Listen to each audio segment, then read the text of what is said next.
उड्दा उड्दै गर्मी हुने ठाउँबाट हामी यो वाला उसुवाला वेदरमा आइपुग्यौँ। आज चाहिँ डे 2। अब हामी फ्रेस हुन्छौँ अनि त्यसपछि जान्छ हाम्रो नेक्स्ट डेस्टिनेसनतर्फ ड्याडीहरूको घर जान्छौँ हामी। त्यसपछि त्यहाँ चाहिँ वामी टक्सार गुल्मीको वामी टक्सारको काफल टोला। सो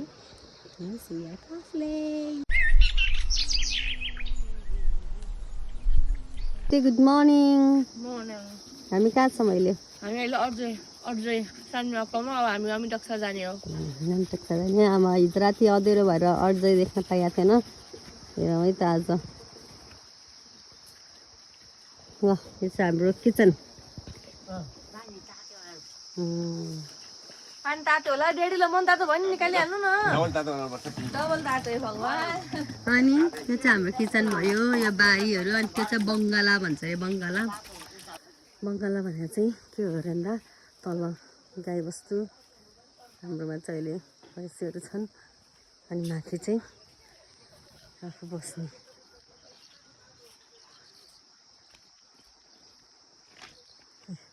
हिजो हामी राति यहीँ सुत्यो। ऊपरको देखो भैँसीले ढुङढुङ गरिरहेको थियो रातभर। यो चाहिँ दिपा हो, हाम्रो दिपा बहिनी, दिपा अर्याल। यो अरुङ खोला बसी थियो। कति वर्ष बसेछ अरुङ खोला थाहा छैन। लगभग 2-3 वर्ष बसी। अहिले बिर्सी अर्याल हाम्रो नाम पनि थाहा छैन भन्छ। त्यो लडेर दाँत खुत्काइ चाहिँ अब चाहिँ कति वर्ष भएछ भन्छ हब्बी थाहा छैन यसको उमेर। यही हाम्रो दिपा दिदी फोरी भएर बस्दै बिहान उठेर मुख पनि धोइ छैन। ल धन्न ब्रस चाहिँ गरी गाली गरी अरू त्यस्तै।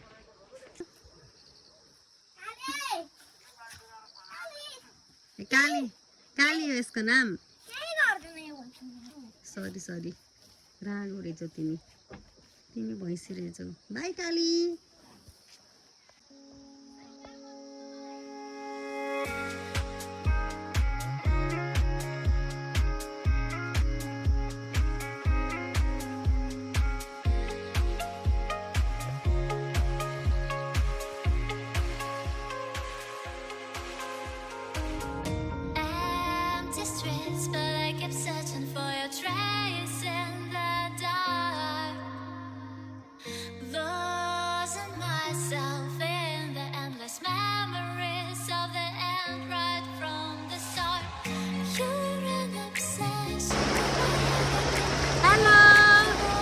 अब अर्जैबाट निस्किएँ वामी टक्सारको लागि।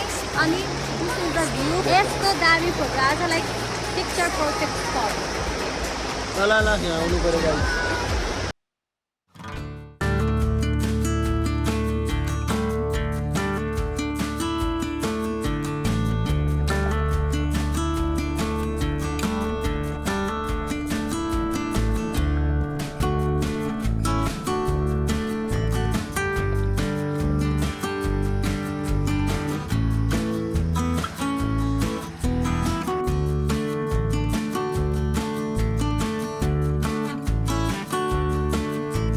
ल हामी रञ्जित दाई घर जान्छौँ। रञ्जित दाईहरूलाई एकछिनमा यो भिडियो आइपुग्छ।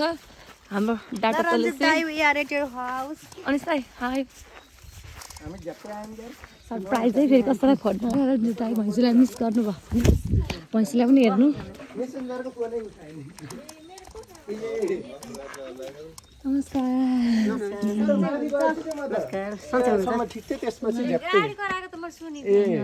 अनि फेरि उ त्यो घर सम्झे फेरि हो कि होइन भन्नु। टिप्न नसकेर हो कि माथि अम्बा धेरै भएर यहाँ यस्तो हो। यो त कति राम्रो रहेछ कि यहाँ त। कस्तो राम्रो छ भाइ बाबु हेर्नु त। मान्छे नै छैन है। बाटाले दाइ त उतै गइरहेकोटै हुनुहुन्छ कि है। चौँसीमा यस्तो आएको थियो क्या। चौँसी त लाइट थियो। दिदी म चढ्छु होइन सक्छु। हेलो हाई उयो नि छ नजानु धेरै माथि। बोर्ड त सक्छु। हजुरको हातमै दुइटा खाँदै हो त। त्यो दुइटा टिप्नु। त्यो अलिअलि हरियो नि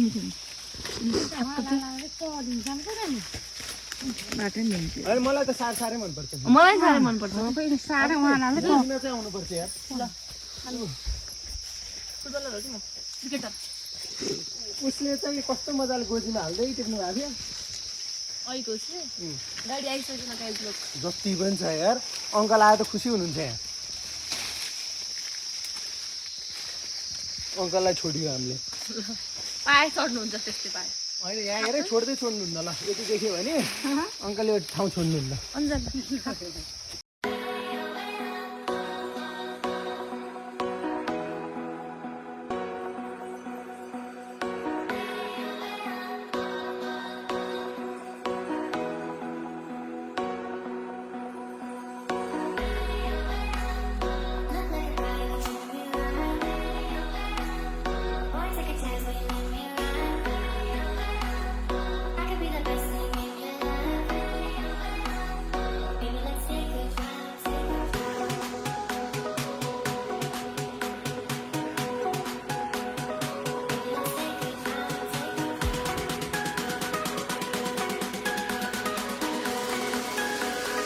अहिले हामी वामी टक्सार साबिक वामी टक्सार गाविसको काफलटोडा सिउडेनीमा छौँ।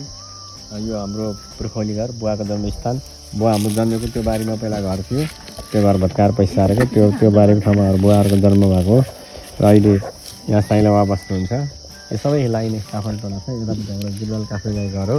उहाँ पारि हाम्रो कान्छुबाहरू पछि छुट्टिसकेपछि उहाँ पारि डुम्रे भन्ने ठाउँमा कान्छुबाहरू बस्नुहुन्छ। पारि रातो देख्यो नि छुट्टिएर उहाँ उता पारि खेतहरू तल थियो, डुब्रीको खेत भन्ने थियो। एउटा खेत त्यहाँ थियो भाग, जस्तै हाम्रो कुसिन्डे भन्नु जस्तै कान्छेबार त्यहाँ बस्नुहुन्थ्यो। त्यही हुँदाहुँदै कान्छे आमा बिचमा आएको र सबै काफलटोडा अधिकांश जग्गाहरू अहिले यहाँको मान्छे पचाइ सरेर गएर सबै जङ्गलले बारीको जङ्गल भएको अवस्था छ। यहाँ पनि सबै खेती गरिएको छ नि, सबै छोडेर पनि बारी थियो सबै भनौँ न अलि घर मात्रै हो, खासै गरेर मान्छे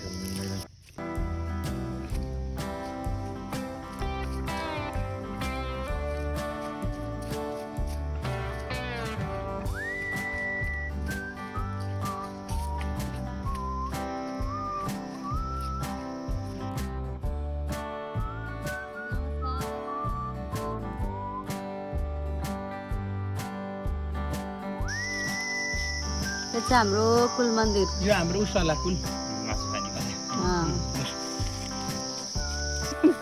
अब चाहिँ हामी अर्को कुल मन्दिर आउँदैछ। यो चाहिँ बलियो जमिनवाला अलिकति सफा गर्न पनि भारी छ। अब मङ्सिरमा छरिक हुन्छ, त्यो बेलामा टक्क नाइस हुन्छ मन्दिर। हामी चाहिँ हाम्रो भाइसँग आछौँ। हजुर यहाँ पनि जस संरचना चाहिँ नाइस रहेछ, ट्रस्टहरू हालेर मन्दिर चाहिँ।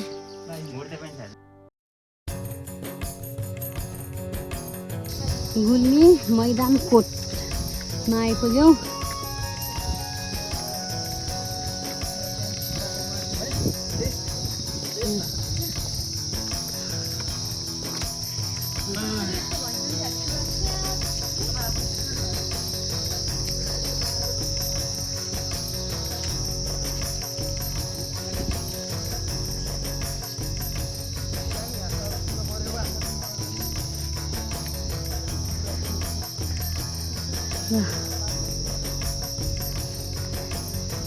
यो चाहिँ गुल्मी मैदान कोट।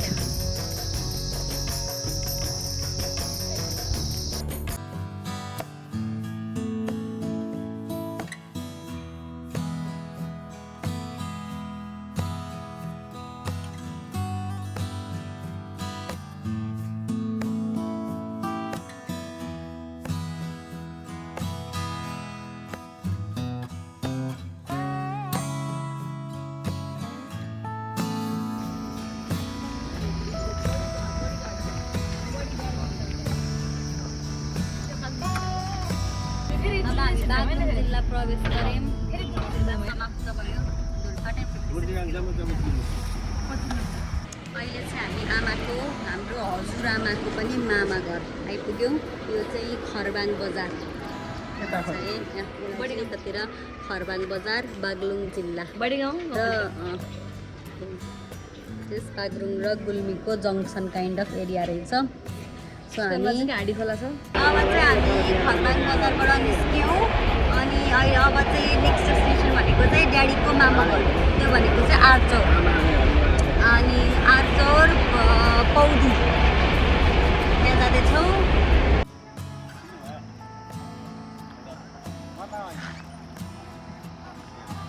ल आर्चौर आइपुग्यौँ हामी है। सबले पनि छिटो लगाइसक्यो। यहाँसम्म चाहिँ चिसो त हावा चलिरहेछ, यहाँसम्म मात्रै गाडी आउँदो रहेछ, त्यहाँबाट तल चाहिँ अब हिँड्नुपर्ने। हाम्रो अङ्कलले 2 वर्ष हजुरआमा चाहिँ यहाँ जन्मिनु भएको अरे अनि हाम्रो ड्याडी पनि मामा घर भनौँ न। रामप्रसाद काकले 2 वर्ष यहाँ बसेर पढ्नु भएको 3 र 4 कक्षा। स्कुल चाहिँ हामी अहिले पछि हामी स्कुल पनि जान्छौँ देखाउँछौँ है। ल यो चाहिँ हाम्रो आर्चौर भन्ने ठाउँ। हाम्रो दसैँ तिहार छ र गाउँमा मान्छे आउँछन् है। होइन बस्ती चाहिँ बाक्लै बस्ती हो, तर अहिले हामीले जति मान्छे देख्यौँ नि अलिअलि देख्यौँ नि त्यो चाडपर्वले यो पनि चाडपर्वले गर्दा आएको मान्छेहरू पनि आउँछ नि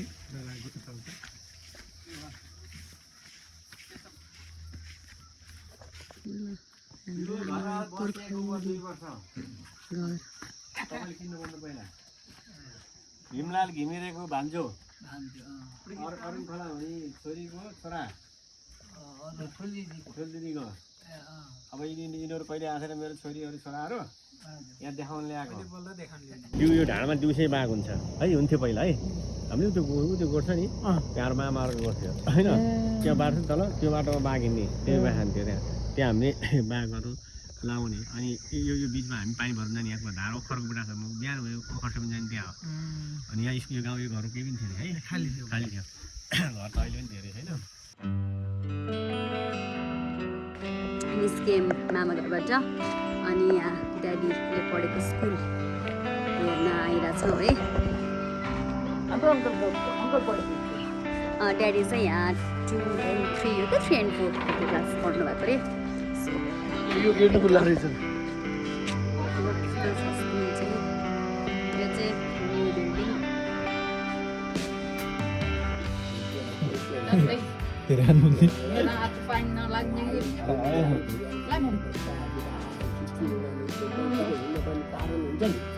हामी जानुका छ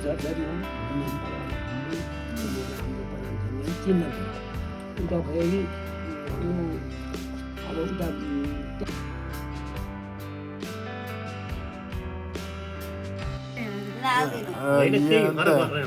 गाउँको रमाइलो रामङ्गलले के भन्नु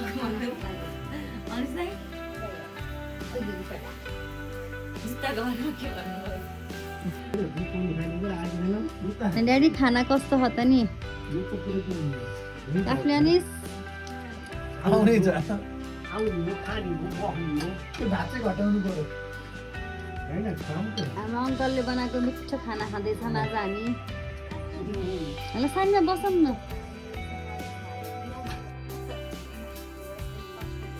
यो चाहिँ मेरो पेट